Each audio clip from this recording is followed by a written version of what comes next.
Hi Point Loma, welcome to Spill the Beans. I'm Michelle Torres, and today I'm here with Dr. Goforth. No, Michelle. It's not doctor, it's just professor.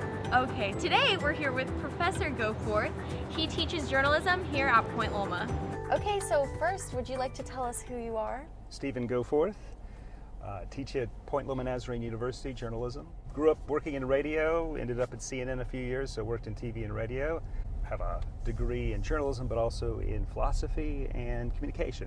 You have a very unique fashion sense. Can you tell me what goes through your mind in the morning when you're getting dressed? How do you pick your outfit? I'm sleepy and I can't think, and I grab whatever I see.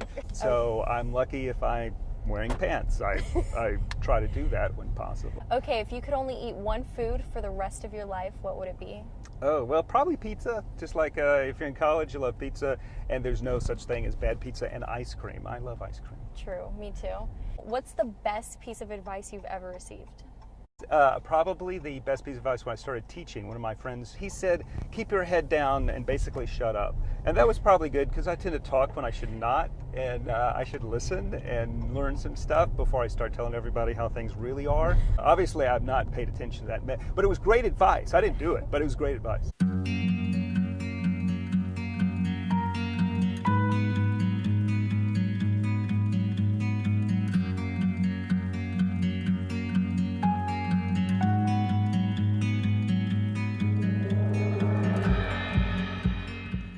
So first of all, I just need to know because It's coffee.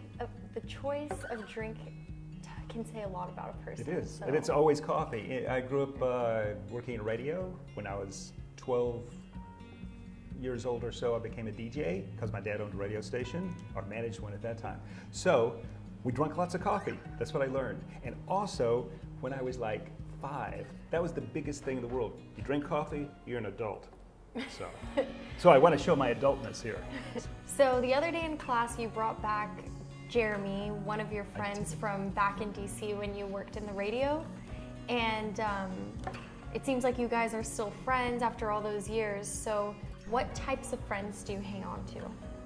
The people I've held on to are not necessarily my age or my race or gender or any of those things. It's probably that thing we talked about at the beginning, growth. They're people who are wrestling with life, who are interested in knowing more than just, okay, well, I'm going to work 9 to 5, pay my bills, and die. They have questions, and they're wrestling with things. That's why I have a lot of really unique, unusual friends, and are not like me at all, but give me something completely different. Oh, that's great. You surround yourself with a lot of different types of people. I was also wondering, how did you get into the media and journalism and news and that whole business? What sparked your passion for that? My dad owned some radio stations. So I started in media because it was a family business. It had a lot of the things I care about: critical thinking, trying to figure out how life is put together, challenging authority, and it's always something new and interesting around the corner. You're constantly having to navigate new waters and understand life in ways you didn't before. What does your ideal Saturday look like? Well, this would be it, of course, having coffee with friends. It might be reading a book, we've talked about that, but also riding a bike around this great sunny weather. It also might be watching football or connecting up with friends, maybe a dinner or a show, that sort of thing. So I like the arts, and so Saturdays often become that, or a day trip. That's excellent too. Southern California is great for just taking a few hours away and going to a place that you haven't been before. Well, I can help make your ideal Saturday come true. Coffee, friends, talking. Yes. Sounds great. Sounds great. Thank you very much. Thank you. So I feel like we've really gotten to know you well by now. I'm sorry to hear that. But but I do have one really important question left. Okay. Shoot. What is your go-to karaoke song? Oh, well, that would probably be something that you could just yell and you don't have to really sing. Why Can't We Be Friends from War back in the 70s? It's a really old song. I had a feeling. That's it. Also, there's not very many lyrics. Ooh, ooh, ooh, and la la. I can deal with that.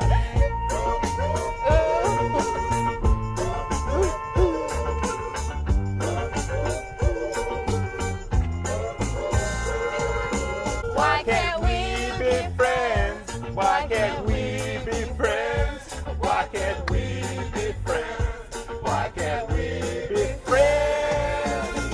Okay, well, I think that karaoke was the perfect way to end our day today. And I feel like we can be friends now. I think so. Let's do it. Let's be friends. Okay.